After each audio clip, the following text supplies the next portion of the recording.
Good morning everyone. आज हमने एक चैप्टर नए टॉपिक के साथ मिलते हैं जो यानी आज की अगर मैं बात करूँ तो 25 फरवरी का एक नया जो एग्ज़ाम आपको क्लास 9th वाले हो रहे हैं, आप सभी के एक एनालिसिस के साथ कि किस तरह से इन सारी चीज़ों का आंसर क्या होना चाहिए, उसके बेसिक पर मैं बात करूँ तो हमारा चैप्टर्स अगर बात करें तो इस चैप्टर में आपको यह एनुअल एग्जामिनेशन आपके लिए क्लास 9th की अगर बात की जाती है, यह आपका बिहार बोर्ड्स मिलेगा। अगर मैं बात करूँ ये सोशल साइंस की ये बुक है, इस बुक में यानी आपका कोड अगर बात किया जाए तो 111 यानी 111 की बात की जाती है। अगर बात करें नेक्स्ट में कि यह 2023 की अगर पेपर्स है, जिसमें कुल मिला के 80 और 32 यानी 32 क्वेश्चंस आपके टोटल दिए गए हैं। अगर मैं बात करूँ इसको क्वेश्चंस के लेके 24 पेजेस इसमें आपको मिलेंगे, जिसमें कि आपको 80 के क्वेश्चंस आपको ऑब्जेक्टिव्स मिलेंगे और 16 यानी आपको 16 क्वेश्चन इसमें बनाने हैं, शॉर्ट क्वेश्चंस बनाने हैं। चलिए इसके बाद मैं बात करूँ तो ये अगला क्वेश्चंस ये आपके ऊपर के ये ऊपर के आपके हो जाते हैं। चलिए क्वेश्चंस की मैं बात करूँ तो पहला अगर इसमें से कोई 40 क्वेश्चंस बनाना है, पहले 40 क्वेश्चंस की बात करें, आफ्टर बात करेंगे नेक्स्ट वीडियो में। चलिए पहला अगर क्वेश्चंस की बात करें तो पहला क्वेश्चंस आपको पूछा गया, उत्मासा अंतर्द्वीप की खोज किसने की थी? यह बार्थोलोमेव डिजाज बिल्कुल सही है, जो कि आपको 1487 की बात की गई। आपको ध्यान देना होगा, यानी बर्थोलोमिया डिजाज जो था, जो कि 1487 ईस्वी में उत्मासा अंतर्द्वीप यानी कैप ऑफ गोल्ड होप की यहाँ एक तरह का द्वीप है, यहाँ इनकी खोज की थी, जो कि एक यहाँ रहने वाले थे पुर्तगाल के। चलिए आफ्टर सेकंड क्वेश्चंस की बात करूँ तो फ्रांस की राजक्रांति के समय वहाँ के राजा कौन थे? यानी कहता है who was the king of the France at the time of the France revolutions? तो लुई 14वां बिल्कुल सही है। आफ्टर नेक्स्ट क्वेश्चंस की बात करूँ तो अगला क्वेश्चन है 1917 ईस्वी में कौन से देश प्रथम विश्व युद्ध अलग हो गया था? देखिए 1917 की बात की जाती है तो 1917 में याद रखना होगा कि 6 अप्रैल 1917 को जो अमेरिका इसमें संलिप्त हुआ था। अगर पूछा जाएगा कब हुआ था तो आपको सॉरी इसका आंसर रूस एग्जैक्टली होगा कि 1917 में कौन सा देश प्रथम विश्व युद्ध से अलग हो गया था, तो रसिया। और याद रखना होगा कि अमेरिका जो था वो 6 अप्रैल 1917 में या उन्होंने इस युद्ध में भाग ली थी। तो इसका सॉरी राइट आंसर अगर बात किया जाए तो ए आंसर राइट आंसर हो जाए। नेक्स्ट क्वेश्चन की अगर बात किया तो नेक्स्ट क्वेश्चन अगर क्वेश्चन है यानी क्वेश्चन नंबर 4 की बात की जाती है तो राष्ट्रसंघ की स्थापना स्थापना कब की गई थी? देखिए राष्ट्रसंघ की बात अगर की जाती है स्थापना की, तो यह आपके 1920 में की गई थी। यानी आपको कुल मिला के उस समय आपको कंट्री की बात की जाएगी तो 42 कंट्री जिस समय हुआ था उसमें 42 कंट्री थे। जो ये 90 अगर बात किया जाए अगला 1934 में यह कंट्री आपको 1934 35 की बात की जाती है, इसमें कुल देशों की संख्या आपको 58 हो गई। देखिए यह चैप्टर जो है वो क्लास 9th के साथ साथ आपको क्लास 10th के लिए भी बहुत अच्छे मायने है, क्योंकि सेम ही क्वेश्चंस लगभग पूछे जाते हैं, थोड़ा ऑब्जेक्टिव बात की जाएगी तो फिर से ध्यान देना होगा। राष्ट्रसंघ की स्थापना की गई थी 1920 में।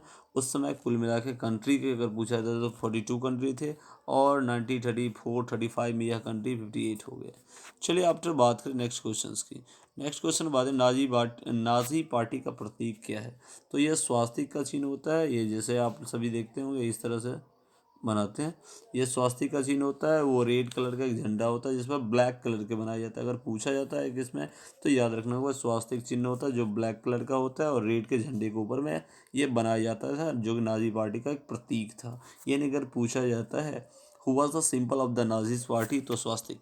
Next question after 6 number question अगर बात करें तो नाजीवाद का प्रवर्तक कौन था? यानी who was the organization of नाजलिन, यानी अगर नाजीवाद का प्रवर्तक पूछा जाता है कौन था तो यह आपके हो जाएगा हिटलर।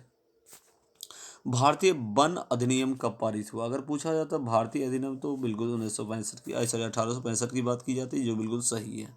अगला पूछा जाता है संयुक्त राष्ट्र संघ का मुख्यालय कहाँ अवस्थित है? देखिए संयुक्त राष्ट्र संघ का यानी पूछा जाता है संयुक्त राष्ट्र संघ का मुख्यालय कहाँ अवस्थित है, तो इसका आंसर हो जाएगा न्यूयॉर्क में, जो कि अमेरिका के अंतर्गत ही आते हैं। चलिए आफ्टर बात करें नेक्स्ट क्वेश्चन की बात कीजिए अमेरिका संविधान कब लागू हुआ, यानी इंडिया अगर पूछा अमेरिका का कॉन्स्टिट्यूशन जो है वो कब लागू किया गया, तो इसका आंसर हो जाएगा 1789 में लागू किया गया। कब गया? 1789 में बनाया गया। चलिए आपसे बात करेगी मॉन्टेस्क्यू की कौन सी पुस्तक लिखी, मॉन्टेस्क्यू ने कौन सी पुस्तक लिखी थी, तो विधि की आत्मा, यानी द स्पिरिट ऑफ लॉ। अगर विधि की आत्मा की बात आती है तो ये इन्होंने लिखी थी। अगला द्वितीय विश्व युद्ध कब, तो 1939 ईस्वी है, याद रखना। प्रथम विश्व युद्ध की बात की जाती है तो प्रथम विश्व युद्ध आपको 90 यानी आपको 1914 से 18 हुआ था, और दूसरी विश्व युद्ध 1939 से 1945 के बीच यह युद्ध हुआ था। चलिए नेक्स्ट क्वेश्चन का बात की जाती है तो संथाल विद्रोह का नेता, देखिए संथाल विद्रोह जो कि अंग्रेज के लिए काफ़ी ज़्यादा, अगर जलियांवाला हत्याकांड की बात करूँ तो इससे कहीं ज़्यादा ही थे, जिसमें दो भाई सिंधु और कानू, ये दो संथाल थे। इन दोनों ने अपने आप को इस युद्ध में गए और लगभग इसमें बहुत सारे लोग मारे गए थे। लगभग 30,000 संथालियों को गोली मार दिया गया था, याद रखना, अंग्रेज के द्वारा। तो अगर पूछा जाता है कितने लोगों को मारा गया था, लगभग 30,000 लोगों की गोली मार दिया गया था। यह इन दो भाइयों के बीच, ये दोनों के दोनों ब्रदर्स थे जो संथाल विद्रोह का नेतृत्व किया था। अगर नेक्स्ट क्वेश्चन की बात करें, संयुक्त राष्ट्र संघ का नामांकन किसके द्वारा किया गया, यानी संयुक्त राष्ट्र संघ का नामांकन अगर पूछा जाता है तो यह फ्रेडरिक रूजवेल्ट के द्वारा किया गया था, यानी फ्रेडरिक रूजवेल्ट ने टोटल इसका नामांकन किए थे। आफ्टर नेक्स्ट क्वेश्चन की अगर बात किया जाता है तो क्षेत्रफल की दृष्टि से पूछा जाता है, क्षेत्रफल की दृष्टि से तो भारत 7वां स्थान है। अगर जनसंख्या की दृष्टि से पूछा जाता है तो भारत दूसरा इसका स्थान है, पहला चीन और दूसरा कहीं हो जाए कुछ दिन बाद पहला स्थान। अगर इस तरह से हम दो हमारी टीम की व्यवस्था भारत में रही तो। चलिए आपने नेक्स्ट क्वेश्चंस की मैं बात करूँ तो भारत मानक समय ग्रीनविच स्टैंड से कितना आगे है, तो 5.5 घंटा, यानी 5 घंटा 30 मिनट में कहीं कहीं दिया दे देगा, या 5.5 घंटा, इस तरह से आपके आंसर्स हो सकते हैं। नेक्स्ट क्वेश्चंस की बात करूँ तो निम्न कारकों में कौन से जलवायु को प्रभावित नहीं करती है, देखिए अगर जलवायु के प्रभावित में बात करूँ तो आपने सब हम लास्ट से बात करूँ, समुद्र से दूरी करती है, इसकी ऊंचाई भी करती है, अक्षांश भी करती है, तो इसमें आपको यह बात करूँ तो लॉन्गिट्यूड जो है, देशांतर जो है, यह नहीं करती है। चलिए आपने बात करें कि विश्व में सबसे अधिक वर्षा वाला जगह, यह भारत में है, चेरापूंजी जगह। बात करें तो यह आपको सॉरी, अगर देखिए चेरापूंजी का मानसीराम, ये टोटल इसका आंसर यह होगा, यानी सी आंसर नंबर, यानी आपको भारत का मानसीराम जो है यह हो जाएगा। बंगाल की खाड़ी की वजह से यहाँ काफ़ी ज़्यादा ठंड पड़ती है, ध्यान रखना। अगर पूछा जाता है क्यों होती है, इसकी ऊंचाई लगभग 14,000 फीट के आस 14,083 के इर्द गिर्द इसकी ऊंचाई है, ध्यान रखना होगा विश्व के। और यह क्यों होती है, तो यह बंगाल की खाड़ी के कारण से होती है। आफ्टर नेक्स्ट क्वेश्चंस की बात किया जाए तो नेक्स्ट क्वेश्चंस में दिया गया भारत और पाकिस्तान के बीच सीमा रेखा को क्या कहते हैं, तो याद रखना होगा। 18 नंबर क्वेश्चंस की बात करूँ तो यह रेड क्लिफ लाइन कहते हैं, जो कि 1947 में इनकी बंटवारा की गई थी। और याद रखना होगा कब की गई थी, 1947 में रेड क्लिफ लाइन की गई थी, भारत और पाकिस्तान के, और मैकमोहन भारत चीन के बीच। नेक्स्ट क्वेश्चन अगर बात करूँ तो नेक्स्ट क्वेश्चन की 19 नंबर क्वेश्चन, तो किस देश को भारत का मानक का यानी यमोत्तर रेखा माना गया है, ठीक है, यानी which longitude is considered as a standard meridian of time, यानी आपने पढ़ा होगा दो चीज़ों के बारे में, एएम और पीएम के full form, anti meridian, anti meridian and post meridian. तो यहाँ उन्हीं चीज़ के बारे में बात किया जाता है, तो याद रखना होगा, इसका ए आंसर राइट आंसर हो जाएगा। अगला, ब्रह्मपुत्र नदी को बांग्लादेश में किस नाम से जाना जाता है, ब्रह्मपुत्र नदी को बांग्लादेश में अगर मैं बात करूँ तो यमुना नदी के नाम से जाना जाता है। आफ्टर बात करो अगला क्वेश्चन, गंडक नदी नेपाल के किस नाम से जानी जाती है, गंडक नदी की अगर बात किया जाता है तो नारायणी नदी के नाम से जाना जाता है, याद रखना, नारायणी नदी के नाम से जाना जाता है गंडक नदी को, गंडक नदी को। अगला नेक्स्ट क्वेश्चन, कांवड़ झील के अगर पूछा जाता है तो बिल्कुल आंसर बेगूसराय, बिल्कुल, जो बिहार में पड़ने वाला एक जिला है। और ठीक है, नेक्स्ट क्वेश्चन अगर पूछा जाए तो भारत का वन्य जीव अधिनियम, भारत का वन्य जीव अधिनियम की बात पूछा जाता है कब हुआ था, तो याद रखना होगा ये आपको 72 की बात की जाती है, ठीक है, यानी वाइल्ड लाइफ आपको प्रोटेक्शन एक्ट जो आपको इम्प्लीमेंट इन इंडिया में हुआ था, जो 1972 की बात की जाती है। और थैंक यू। नेक्स्ट अगर क्वेश्चंस की बात करो, किस देश में कंगारू पाए जाते हैं, तो याद रखना होगा ऑस्ट्रेलियन। अगर आपने देखा होगा, ये ऑस्ट्रेलियन क्रिकेटर को बराबर कंगारू कहा है। ध्यान से भी आप याद कर सकते हो कि किस देश में कंगारू पाए जाते हैं, ऑस्ट्रेलिया इसका आंसर। भारत में सर्वाधिक साक्षरता दर किस राज्य में है, तो ये केरल में। याद रखना होगा 94%।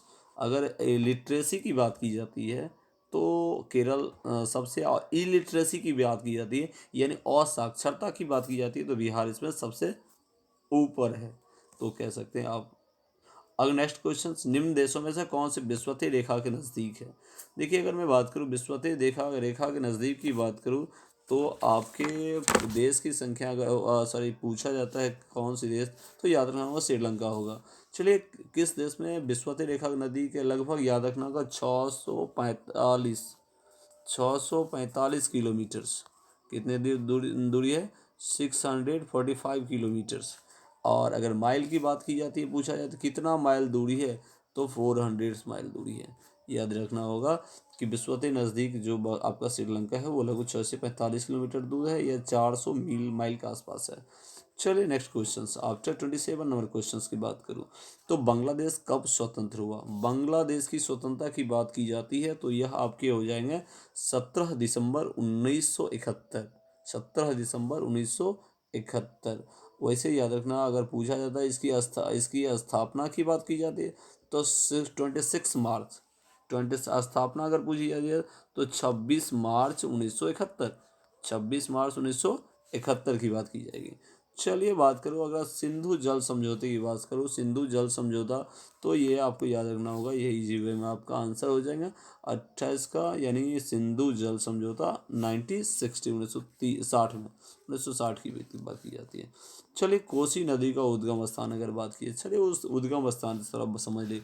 देखिए जो एग्जैक्टली आपका जो माउंटेन्स होते हैं जहाँ की वो ग्लेशियर होता है, वो ग्लेशियर जहाँ की पानी आपको ठहरे होते हैं, उन जगहों से जो पानी निकलती है उसे हम लोग उद्गम स्थान बोलते हैं। जैसे गंगा से गंगोत्री हो जाएगा, ठीक है। याद रखना हो, गंगा से क्या हो जाएगा, गंगोत्री हो जाएगा। यमुना नदी यमुनोत्री से निकलती है। यमुना नदी कहाँ से निकलती है, यमुनोत्री से निकलती है। और आपको सतलज नदी जो होती है वो, तो इसका आंसर इसका आंसर आपको होना चाहिए इनमें से कोई नहीं, ठीक है। इनमें से कोई नहीं आपका आंसर हो जाएगा। चलिए आपसे बात करें, क्वेश्चन नंबर 30 की बात करूँ, निम्न में से कौन सी नदी संगोपा नाम से जानी जाती है। संगोपा के नाम से जाने जाने वाली नदी आपको है ब्रह्मपुत्र नदी है। अगला क्वेश्चन बात आती है, सार्वभौम वयस्क मताधिकार प्रदान करने वाला किस देश को माना गया है, तो 31 का आपको हो जाएगा न्यूजीलैंड हो जाएगा। न्यूजीलैंड यानी which is the first country granted universal adult suffrage की बात की जाती है, जो सबसे पहले लोगों को अधिकार दिया तो वो न्यूजीलैंड हो जाता है। नेक्स्ट क्वेश्चन का बात करूँ, तो क्यों में एनक्रोमा, यह एक तरह का पॉलिटिशियन है। याद रखना होगा, ये वो नाम आपको लग रहा होगा क्योंकि ये हमारे देश के नहीं है। तो क्योमो एनक्रोमा एक तरह के पॉलिटिशियन है जो कि बिलोंग करते हैं, पूछा जा रहा था तो घाना के। That is answer the questions, Ghana इसका आंसर हो जाएंगे। जो ये एनक्रोमा साहब है वो कहाँ के रहने वाले हैं, घाना के रहने वाले हैं। चलिए आफ्टर बात करें 33 नंबर, लोकतंत्र में शासन कौन। देखिए लोकतंत्र में आपने अब्राहम लिंकन की बहुत अच्छी परिभाषा देखी होगी, जनता के द्वारा जनता के लिए बनाए गए शासन को लोकतंत्र कहते हैं। तो भाई साहब इसमें कौन करेंगे, तो जनतंत्र का यानी जनता करते हैं इसके। चलिए बात करूँ नेक्स्ट क्वेश्चन की, बात करूँ 34 नंबर क्वेश्चन की, तो भारतीय संविधान सभा के प्रारूप समिति का अध्यक्ष अगर बात की है तो अम्बेडकर साहब हो, बाबा भीमराव अम्बेडकर। या अगर अध्यक्ष पूछा जाएगा तो उस समय हमारे ये आंसर होंगे, तो इसका आंसर इस अवधि में हमारा राइट आंसर हो जाएंगे, बी आंसर हो जाएगा। प्रारूप अगर लग जाए यानी ड्राफ्ट कॉन्स्टिट्यूशन अगर ड्राफ्ट लग जाए तो समझ जाना अम्बेडकर साहब है। अगला अगर 35 नंबर क्वेश्चन की बात करो, मताधिकार की आयु 21 से घटाकर 18 कब की गई। 21 से घटाकर 18 की कब की गई, तो यह आपके आंसर हो गए 1989 में की गई थी, या आपको 61वां, यानी अगर पूछा जाता 61वां संशोधन था जिसमें आपको 21 से घटाकर 18 वर्ष की गई थी। अगला बात करूँ, निम्न में से क्या मौलिक अधिकार नहीं है, मतलब क्या कौन सा चीज़ जो है इसमें मौलिक अधिकार नहीं है। देखिए, शिक्षा का अधिकार सबको प्रदान किया गया, समानता का अधिकार सबको प्रदान किया गया, स्वतंत्रता का अधिकार दिया गया, संपत्ति का अधिकार हटा दिया गया। यह याद रखना होगा। इसमें एक और क्वेश्चन 1978 में आया था, ये 1978 में आया था। और अगर संशोधन की बात पूछी जाती है तो 44वां संशोधन, 44वां संशोधन में हमें जो संपत्ति के अधिकार को हटा दिया गया, यानी मौलिक अधिकार में इन चीज़ों को नहीं जोड़ा गया। चलिए बात करें अगला 37 नंबर, सर्वोच्च न्यायालय का न्यायाधीश की नियुक्ति कौन करता है। देखिए, सर्वोच्च न्यायालय की अगर की याद रखें तो राष्ट्रपति करता है। सर्वोच्च न्यायालय की याद रखना, जितने भी राज्य होते हैं उसमें राज्य के राजधानी में उच्च न्यायालय होते हैं, और हमारे देश जो इंडिया है वहाँ सर्वोच्च न्यायालय यानी सुप्रीम कोर्ट की व्यवस्था की गई है। उसकी पूछा जाता है कौन करता है, तो याद रखना होगा राष्ट्रपति के द्वारा की जाती है। नेक्स्ट क्वेश्चन अगर बात करें तो 38 नंबर क्वेश्चन की बात करें, निम्न में से किस राज्य में द्विसदनात्मक व्यवस्था है। तो 38 का डी हो जाएगा। चलिए, अगर थोड़ा कन्फ्यूजन लग रहा है, अगर आप लोग को हो सके तो इसमें कमेंट कीजिए कि इसका आंसर सही आंसर क्या होने वाला है। चलिए, 38 के option 39 number question. 39 number question, Bharat के सर्वोच्च न्यायालय का गठन किस वर्ष हुआ था। तो यह आपके बी हो जाए 1950 हो जाएंगे, जो कि 26 जनवरी 1950 को की गई थी। यानी भारत में सर्वोच्च न्यायालय की स्थापना जो की गई थी 26 जनवरी 1950, 26 जनवरी 1950 को की गई थी। चलिए, लास्ट क्वेश्चन बात करूँ जो राज्यसभा का सभापति कौन होता है। तो सभापति की बात की तो उपराष्ट्रपति जो होता है वो सभापति होता है। चलिए, इसके अलावा आपके जो लास्ट क्वेश्चंस मिलेंगे वो नेक्स्ट वीडियो में। ठीक है, thank you, have a nice day. मस्ती से पढ़िए आगे। Thank you.